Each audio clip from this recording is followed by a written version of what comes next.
Well, welcome everybody. Thank you for coming. I'm Kevin Magee, and I'm going to be talking to you about the Argo today. But before I do that, I should talk about CLUE a little bit, the Cleveland Underwater Explorers, and the people that you see here on this list. I'm up here talking, but I'm not the director of CLUE. I'm the deputy director. Dave Van Zandt and I actually formed the group back in 2000. We've found about 35 shipwrecks so far in Lake Erie. And there's other people in the group as well. In fact, really, this is Tom Kowalczyk's wreck. He's our searcher in the Western Basin. He's been making the news a lot lately with like the Argo. He's also the guy that found the Lake Serpent, which we think is the oldest commercial vessel in Lake Erie that's a shipwreck. Jim Paskert's our chief researcher, and we have Cindy here tonight. Wave your hand, Cindy. She actually has helped a lot on a lot of the surveys of these shipwrecks, as well as doing oral histories and things like that. So a little bit about CLUE, Cleveland Underwater Explorers. Obviously, we're based here in Cleveland, but we have found shipwrecks as far south as Costa Rica. We've done a lot more than just Lake Erie. But in order to do that, to find shipwrecks, and that's really what we do, we research them, we locate them, we actually go out and find them, we explore them, we document them, and then we give talks like this so that people are aware of what's out there. This is history.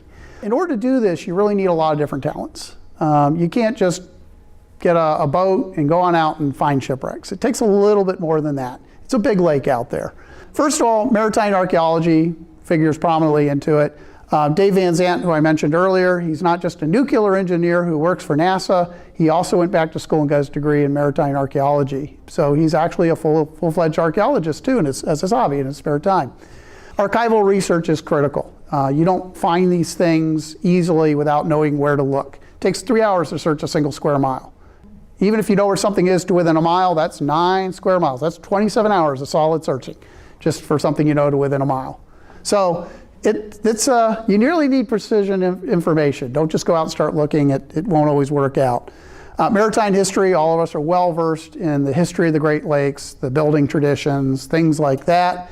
And then we have the underwater survey and search techniques. This is the actual equipment that you use to find shipwrecks, and then the archaeological survey stuff that you do once you find a shipwreck. I'm a mechanical engineer by training, and so that's my day job, but that figures prominently into a lot of the equipment, the search equipment, things like that. And electrical engineering. Dave does a lot of electrical engineering. Tom and Jim both do a little electrical engineering. And like I was talking about before the talk, some of us are technical scuba divers. We actually have surveyed ships up to 150, 180 foot deep. And Dave, Cindy, and I are all technical divers as well. So we can go to pretty much anywhere we want, up to 200, 250 foot. All right, so here's the Argo. And most people became aware of the existence of the Argo on October 25th of 2015. And they saw this image. This is a side scan image. Think of it as an overhead aerial photograph of the lake bottom, but made with sound instead of with light. The bright side that you see here along the top actually means the side scan was going by this way, shining the beam that way. And you can see a lot of broad scatter. You can see the deck. You can see piping down the middle. There's a lot of cluster of equipment and things like that. There's a little cabin at the stern here. You can see some deck equipment. That's actually a winch up there. All sorts of things. It's like taking a photograph. It's amazing what you can get with side scan technology these days. You don't even have to dive the wreck to know what awaits you down below. And most people became aware of it because of a joint press conference that happened on that date between the National Museum of the Great Lakes and the U.S. Coast Guard and CLUE. In it, of course, they learned that Tom Kowalczyk had just found the tank barge Argo, and that it was an environmental threat. That's why it made the news. Usually when we find shipwrecks, it doesn't make the news like that. What the press conference did is it said that we have a wreck in the western part of Lake Erie, roughly right about there, on the U.S. side of the border, a couple miles in, 45 foot deep. It's a 120 foot long barge leaking petroleum products. We have a leaking barge. And so what they did is they established a 1,000-foot regulatory safety zone around the wreck, centered on those coordinates there. And so that's how most people learned about the Argo, that there was a problem out there. Now, it was a surprise to the general public, but it was not a surprise to the Coast Guard or people that knew about shipwrecks. And the reason is because of 5 years prior to that. In 2010, NOAA actually was given $1 million by Congress to do something called the Rule It study. There was concern that with all these shipwrecks that exist in US waters all over the world, that there might be some that would start leaking. could cause an environmental disaster. And so what they did was they were given $1 million to start a study on all potential shipwrecks that could be an environmental threat in U.S. waters. They started with 20,000 shipwrecks, and you can kind of see this is from the NOAA database. And it's more than just U.S. waters. You can see it's got Canada and all over the Caribbean and Central America. But this is kind of what they started with, 20,000 shipwrecks. They narrowed it down to U.S. waters. And from there, they started narrowing it down further. Over the next 3 years, they went from that 20,000 data set to 573 that looked like, yeah, there might be a problem here. Eventually, by the end of 2013, they were down to 107. And finally, in March of 2013, they were down to a final list of 87 shipwrecks, all in U.S. waters, that were likely a potential environmental threat. And this is actually kind of getting ahead of the curve. You know, most people usually react when something happens. This is actually a good thing. They're thinking about it ahead of time. That's wonderful. I encourage that. Try to nip it in the bud before it becomes a problem. This is the actual list. You can see the little data points of all the ships in U.S. waters that are on that final list of 87. And all of them could potentially cause petroleum, chemical product spills, some other thing in their cargo or in the ship that could be potentially disastrous. And if you look up in the Great Lakes, you'll notice there's 5 little dots up there. So we'll zoom in on that. And these are the 5 shipwrecks in the Great Lakes that they identified as being potential environmental problems. Out of those 5 wrecks that you see there, the Argo was the #1 threat on the list, which is why it was no surprise to the government and the Coast Guard. And furthermore, this was the only wreck they didn't know where it was exactly. All the other 5 wrecks there are well known. #2 on the list was the Prinz Wilhelm. It's a foreign freighter that sank in a collision off of Milwaukee. It's actually a very popular dive site today, but they were still concerned about the bunker oil in it. #3 on the list, I think everybody's heard of this one, the Edmund Fitzgerald up in Lake Superior. 500 feet of water, it still has this fuel on board, and they were a little worried about something happening to that eventually. The #4 was the Monrovia. Now, a lot of people haven't heard of that one, but as divers, we know it a lot. In fact, Cindy and I have both dove it. It's 25, 30 miles straight out of Alpena in Thunder Bay, Michigan, and Lake Huron. Wonderful dive site. It's been heavily salvaged. I'm not sure how much it would actually have, but they thought it could be a threat. And the #5 one was the Material Service Barge just off of Chicago. And Cindy and I have actually dove that one too. And there's some fuel aboard that one that they were concerned about. So really, it was the Argo. Not only was it the #1 threat, and by the way, I should point out that it's the #1 threat, they only had a rough idea where it was, somewhere in the western Lake Erie.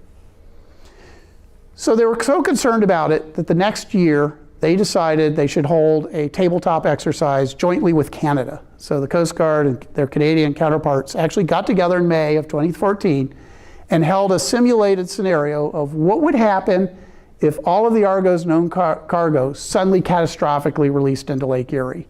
How would they deal with that? What would they do? Who would be responsible for what? What are our options? What equipment should we have in place ahead of time? That sort of thing. Again, thinking ahead of the curve, which I encourage. There's 101,000 gallons of benzol on the Argo, at least it was, and 107,000 gallons of crude light oil. And you can kind of see the simulated plume over the days as it drifts further and further down. It was a joint exercise with the Canadians for a couple reasons. One, of course, the international border runs down the middle and the oil's not going to stop at that imaginary line in the middle of the lake. So it's really a problem for both countries. Two, if you look at that little dot, where it all originates from, it's on the Canadian side. It's actually a Canadian shipwreck, at least that's what they thought. And so it's a Canadian problem, but of course really it's a Canadian-US problem. And by all accounts, this was actually a great exercise. They actually thought, oh, this is wonderful, you know, we've got an idea, that we've learned things from this exercise. In the end, they filed it away for, you know, future reference. Now, how did the Argo get there? Most people, of course, hadn't heard about it. And it actually begins in 1911. It's when it was first built. It was built in Baltimore. And it was built as a covered steel lighter barge. For those that don't know what a lighter barge is, essentially it's a big metal box that you put cargo in to lighten other ships. If a ship runs aground or something like that, you actually take cargo out, put it in a lighter barge, and then the ship gets lighter and gets off the bottom. Sometimes you do that just to transfer stuff to shore to unload if the ship can't get near docks or something, or to take cargo out to ships. There's a lot of use for lighter docks or lighter barges in the industry, and certainly in the early 1900s, that's what the Argo was used for. In fact, it was operated by the Independent Pier Company in Philadelphia Harbor for pretty much its entire life, for 20 years as a lighter barge. And then after almost 20 years, in 1932, petroleum is now becoming a big industry. And rather than carrying bulk cargo like coal and whatever back and forth between ships, they decided that they could make more money by carrying petroleum back and forth between shore, ships, wherever it needs to go. And so it was actually covered over, pipes were installed, things. This is just a representative thing. There is actually, by the way, no photos of the Argo. We can't find a one.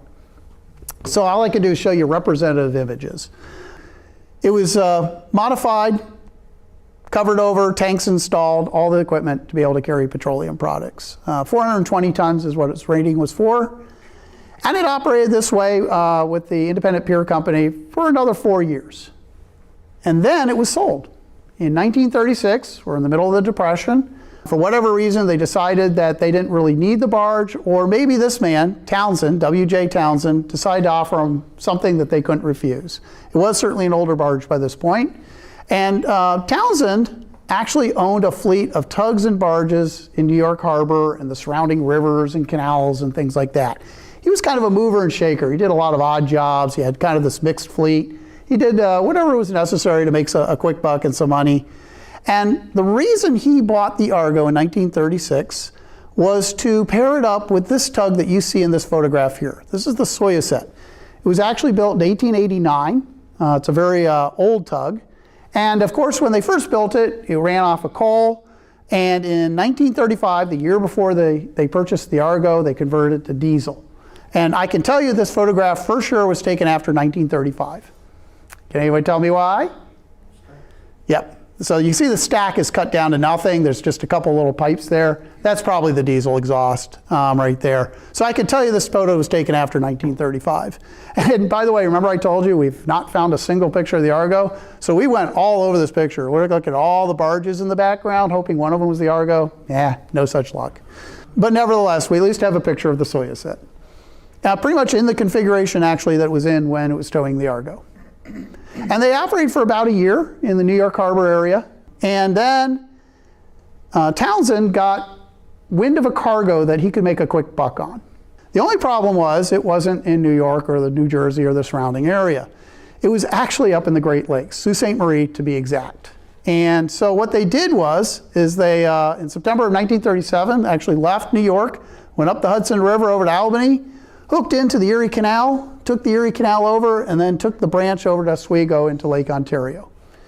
And they ended up there in October, and then they ran into a problem. First of all, this was their first trip to the Great Lakes. Nobody knew anything about the Great Lakes. They were used to operating around New York Harbor. And the captain of the vessels were not licensed to operate in the Great Lakes. That's a whole different administrative area. Has nothing to do with the East Coast. You're different sets of rules, different sets of certifications, regulations. They couldn't just go sailing into the Great Lakes. So they got hung up for quite a while in Oswego. First of all, they had to get inspected and qualified to operate in the Great Lakes region. They were only, like I said, qualified to operate in the New York State inland waterways. Part of the things that they had to do is they had to hire a pilot that was a Great Lakes pilot that knew the local waters. So William Burke was hired to be the pilot for the Soyuzet. And they were understaffed. They wanted to add 2 more deckhands for the barge and the tug. So they did all that. The tug was inspected and enrolled, and now it was good to go to operate in the Great Lakes. Curiously, nothing was said about the Argo. Everybody seemed to forget about the Argo. They were all focused on the tug. And they spent a great deal of effort bringing the tug up to snuff, but nobody did anything about the Argo that we can tell of. Nothing was mentioned, nothing in the records. Don't know why, if that was on purpose or it was just an oversight. But for whatever reason, the Argo seemed good to go. And so finally, after quite a few weeks in Oswego, September 30th, pretty late in the season, for those that are familiar with sailing in the Great Lakes, they finally left Oswego. They went down Lake Ontario, through the Welland Canal, down the length of Lake Erie, up the Detroit River, St. Clair River, into Lake Huron, all the way up to Lake Huron, into the St. Mary's River, and finally to Sault Ste. Marie. Took them quite a while to do that, almost 2 weeks, 10, 11 days. They finally did arrive on October 10th in Sault Ste. Marie. Now, why were they there? They were there because of this, the Algoma steel mills. Of course, making steel isn't what they're there for. One of the byproducts of their coke operations is lots of nasty chemicals, which they quickly learned in the steel mill. If you capture this stuff, even refine it a little bit, you can sell it for a profit. So that's what they were doing. They were actually taking a lot of the byproducts of the steel coke operation, capturing the light gases and getting all sorts of things like light oils, tars, naphthalene, ammonia, and they were selling this stuff off. And this was the cargo that Townsend had gotten word of, that if he could get up there and get it, he could bring it back and sell it for further refining on the New Jersey coast. And so the light crude was actually refined here at the steel mill, and it was refined down to benzol, toluol, xylol, and other products. For anybody who's familiar with these, by the way, these are not pretty chemicals. They're quite toxic. And the Argo was loaded over 2 days, probably in this finger right here, to 80% of its carrying capacity from the byproducts of the coking operation. They ended up with 107,000 gallons of light crude oil. Think of it as a very light machine oil. It's not a heavy crude. And then also 101,000 gallons of benzene essentially. And that's a lot. By the way, even though it was only 80%, the report was that they only had 2.5 foot of freeboard. What does that mean? So they're loading all this stuff. They're not even at 100% capacity. Somebody looks over the side and goes, hey, we only have this much between that and our deck. Stop loading. And that's essentially what happened. They filled that thing up to capacity and beyond capacity. I mean, they were more a submarine than they were a barge at this point. And that's with a 13-foot depth, just 2.5 foot of freeboard. Yeah, way too much.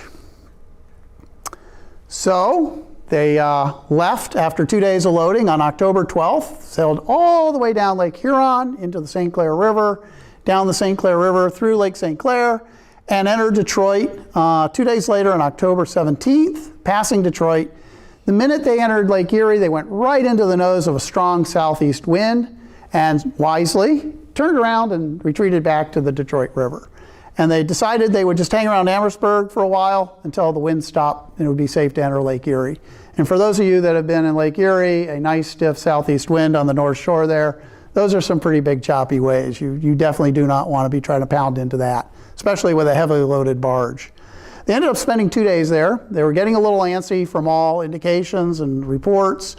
Finally, though, it looked like the weather was beginning to ease up. And so after 2 days, on October 19th, they decided they were going to leave Amherstburg and actually enter Lake Erie for the return trip.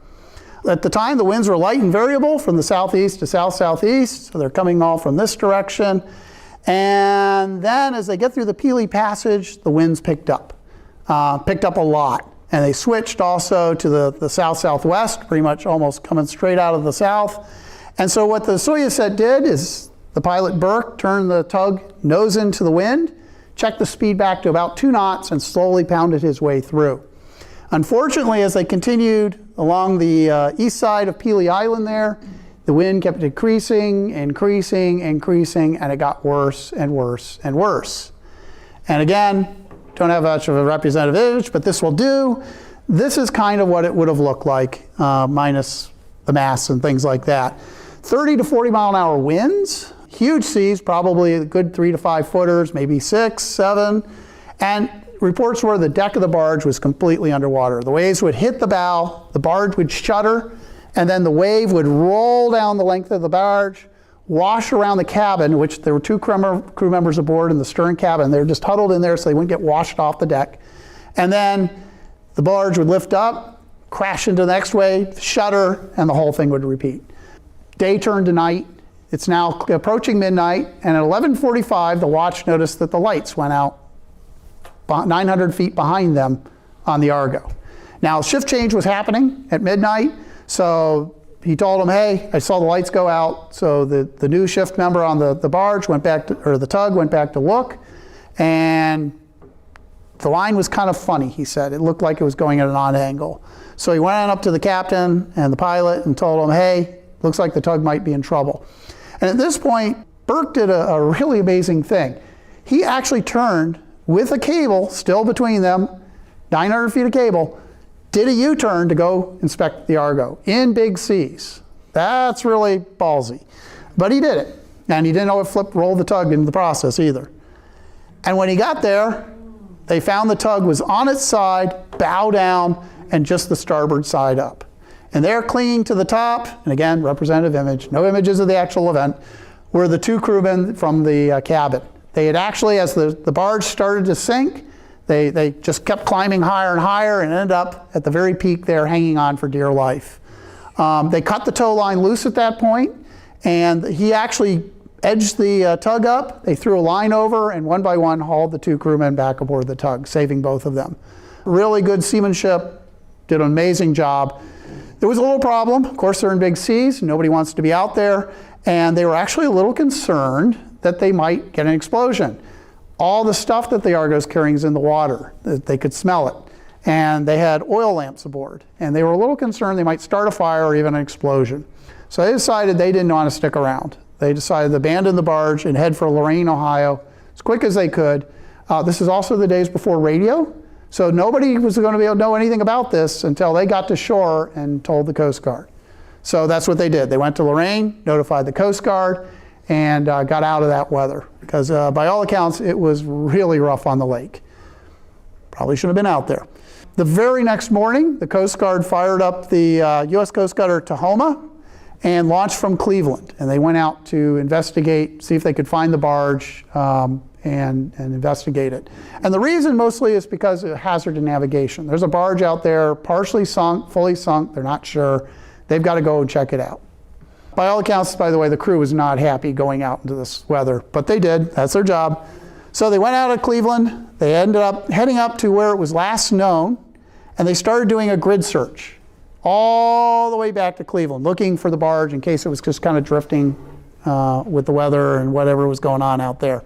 They didn't find anything, and they re-entered the Cleveland harbor, and then the captain said, well, we're going to go out and look again. And everyone went, oh. But out they went again, and this time they took a different strategy.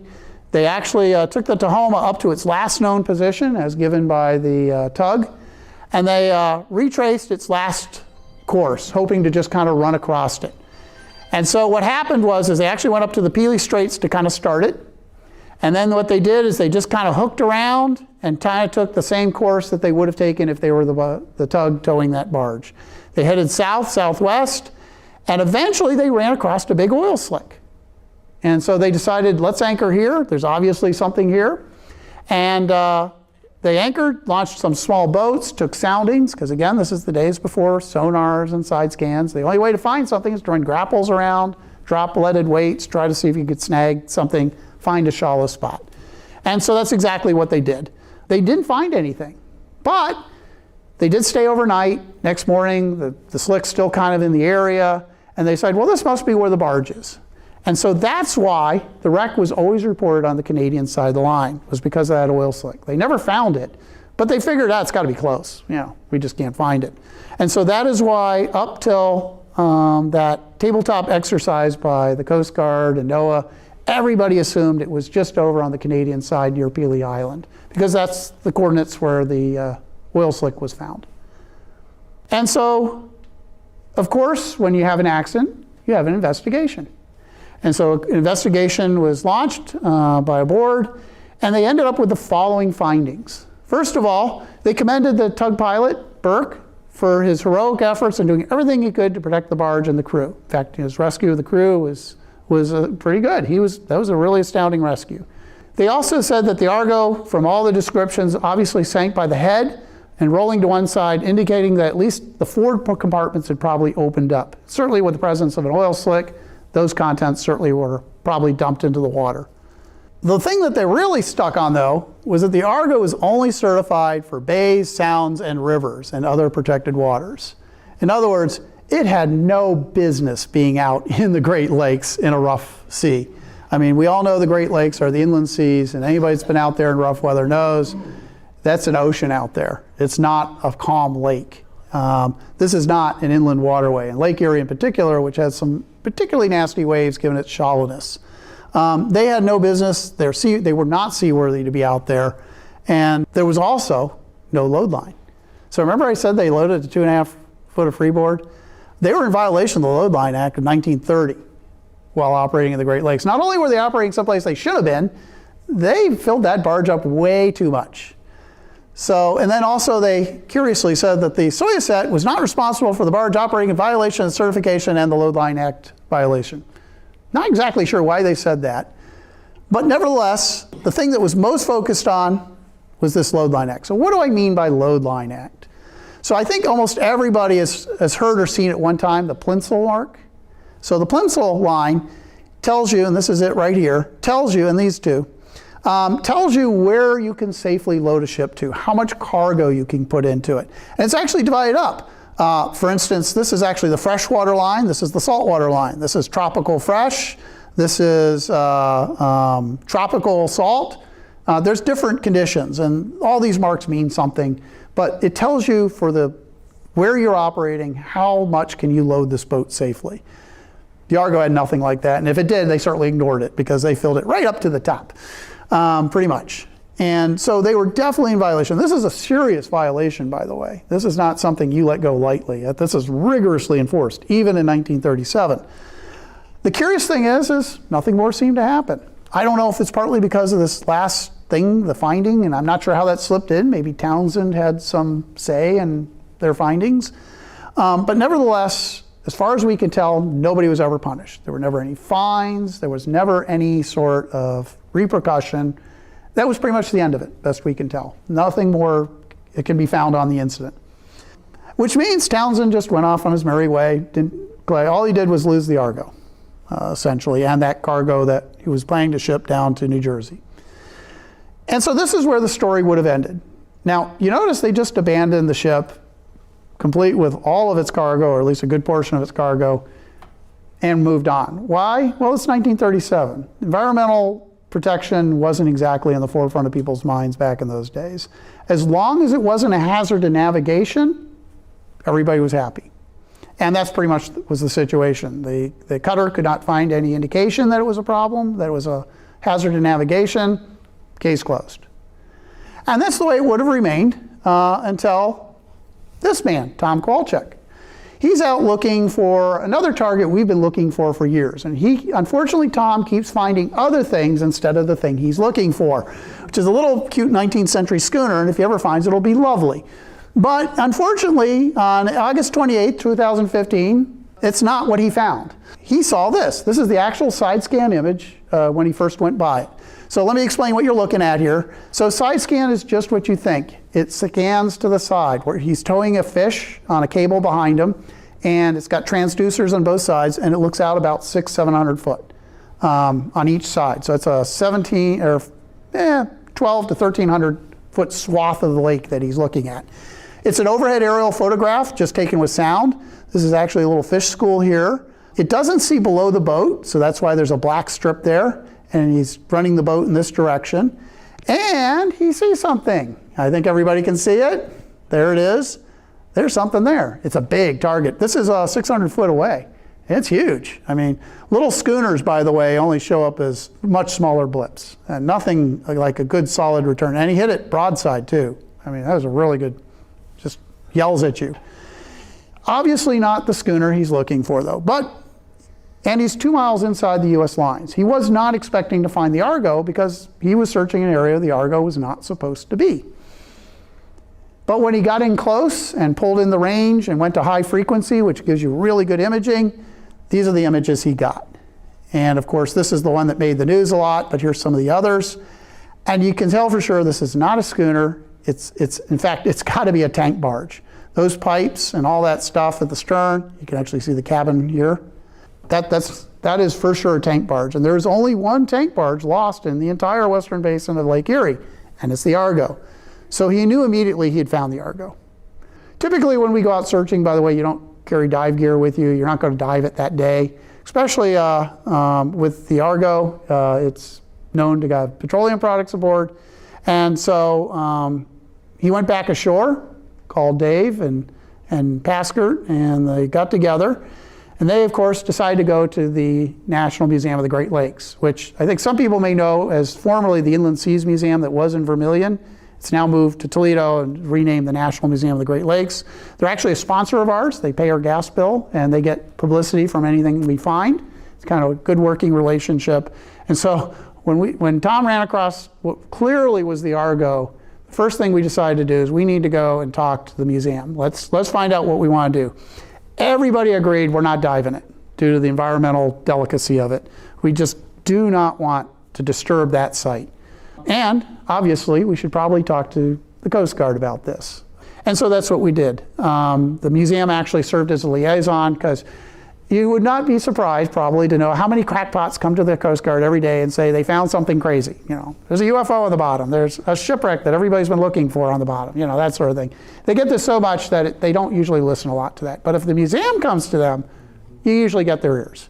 And that's what happened. The museum served as a liaison and was able to get a meeting with the Coast Guard. There were multiple meetings, and everybody agreed, this certainly looks like the Argo. So what happened is the Sector Detroit part of the Coast Guard here in the Great Lakes decided that their Marine Safety Unit in Toledo should hire a contractor. Let's go out and do a site survey. Let's make sure it really is the Argo. Let's see what condition it's in. Let's see what we're dealing with. And so finally on October 21st, remember he found it in August, they sent a contractor out to go dive the Argo. By the way, anyone notice anything about that date? It's 78 years and 1 day from its sinking. They almost dove it on the 78th anniversary, missed it by 1 day. But they went out and dove it, and they came back with a length measurement of 80 feet. This is a 120-foot barge. And of course, that's not the Argo, is what the Coast Guard started saying. We're like, well, yeah, it's the Argo. There's no other tank barges here, and our side scan clearly shows 120, because we can actually measure lengths on the side scan. And we measure dimensions on our side scan are pretty close to it. Well, the Coast Guard's like, yeah, but the contractors measured 80. We don't think it's the Argo now. And we're like, but it has to be the Argo. I mean, what is it? Well, we don't know, but maybe it's not the Argo. And so that kind of forced us into the situation that within a couple days, we were out there diving the site. So this is what I call Dave Cam. This is Dave Van Zandt in the water. He's wearing a helmet with a GoPro on it, and you get to see everything Dave sees. This is just kind of a still out of the video. And you can see the conditions they went out on. Again, look at the date, it's October 23rd. Not a good time generally to be out in the Great Lakes. It's well past the season for recreational boating and diving and things like that. But nevertheless, since this was important, Dave and Tom and Rudy Richley, you can see him there, went out and decided to go measure it themselves. So, and yeah, it's a little chilly too. 2 to 4 foot seas. They anchored into the site. Dave went down. He had 2 foot of visibility. That's that. 2 foot, pitch black. But he got measurements. He took tape reels with him, and he got both a length and a width. He measured 121 by 36.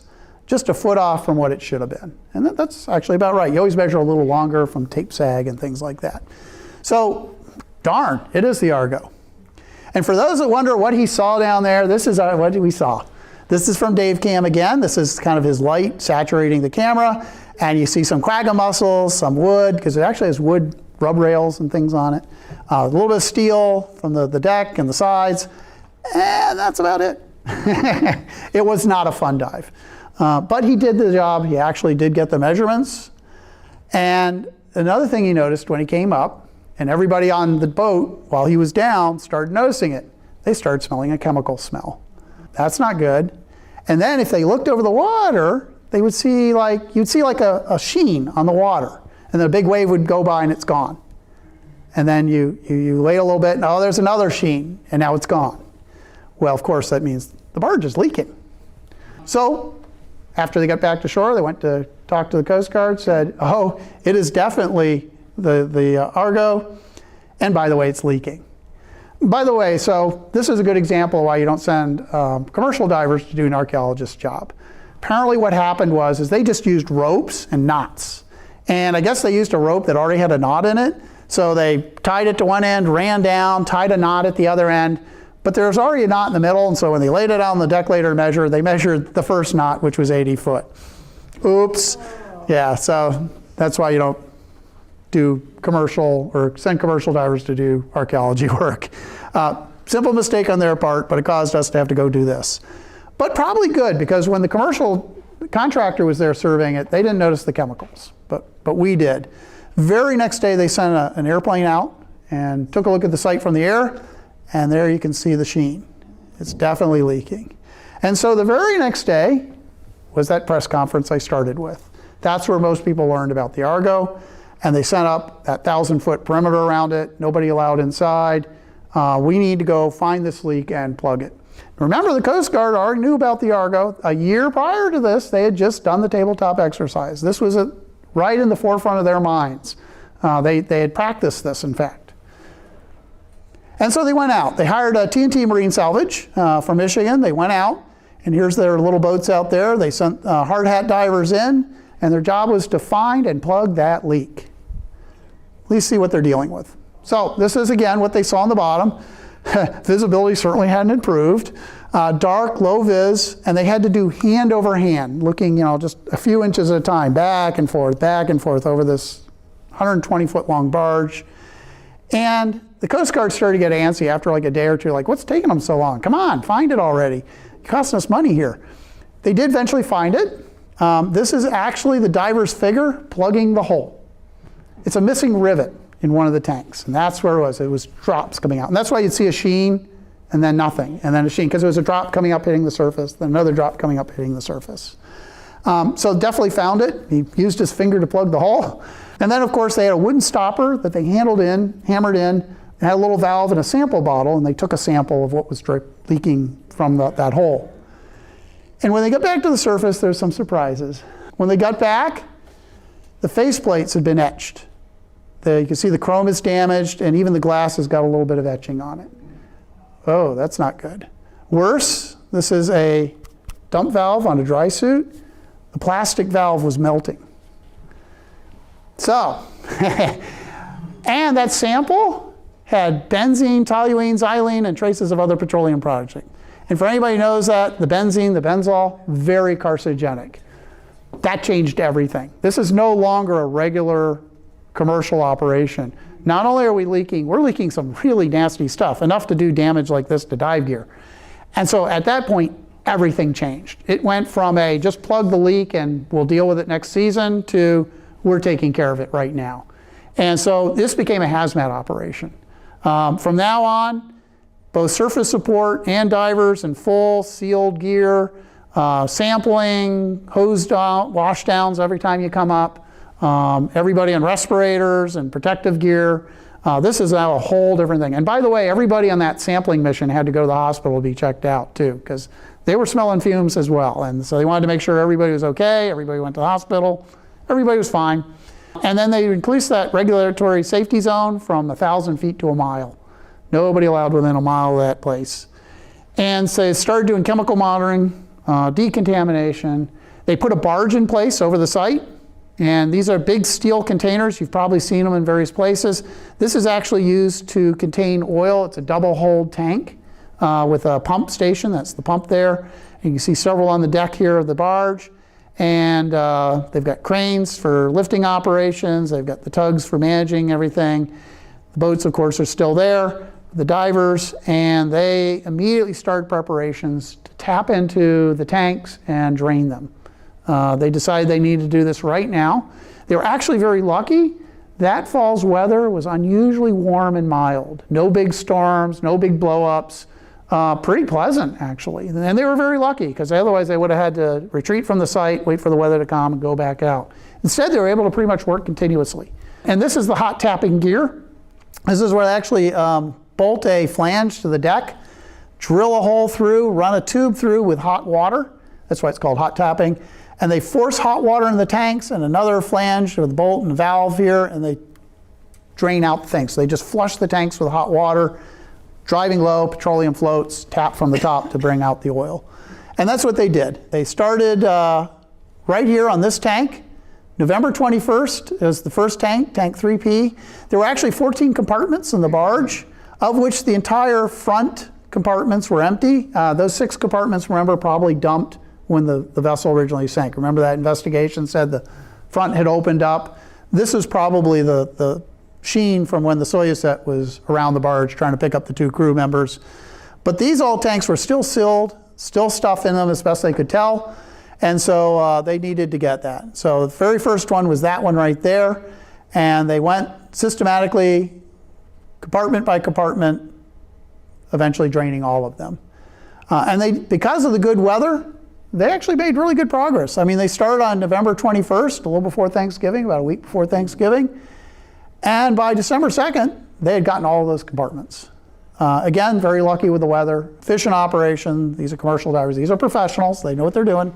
Of course, sampling, the normal hazmat stuff. Here's those contamination double-hulled tanks with the pump. They eventually removed about 34,000 gallons of a mixture of mostly the product as well as some water.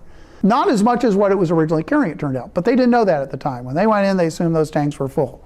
Over the years, by the way, we heard later from fishermen, yeah, we've always smelled chemical smells in that area for some reason. And they're eating those fish, by the way, which, but yeah, so over the years, that's why those tanks are kind of empty, is it's slowly been leaking it out over 78 years. Nevertheless, by the time they were done, they just needed to clean up some paperwork, make sure everything was good, seal everything up, make sure everything's tight.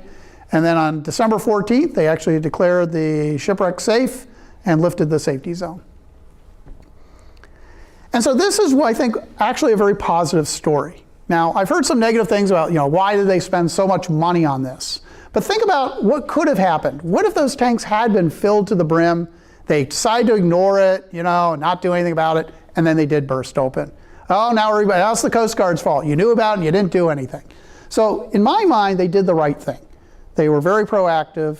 They actually went in and worked to safeguard the waters of the Great Lakes. I mean, this is the largest body of fresh water in the world. This is 20% of the world's fresh waters right here in the Great Lakes.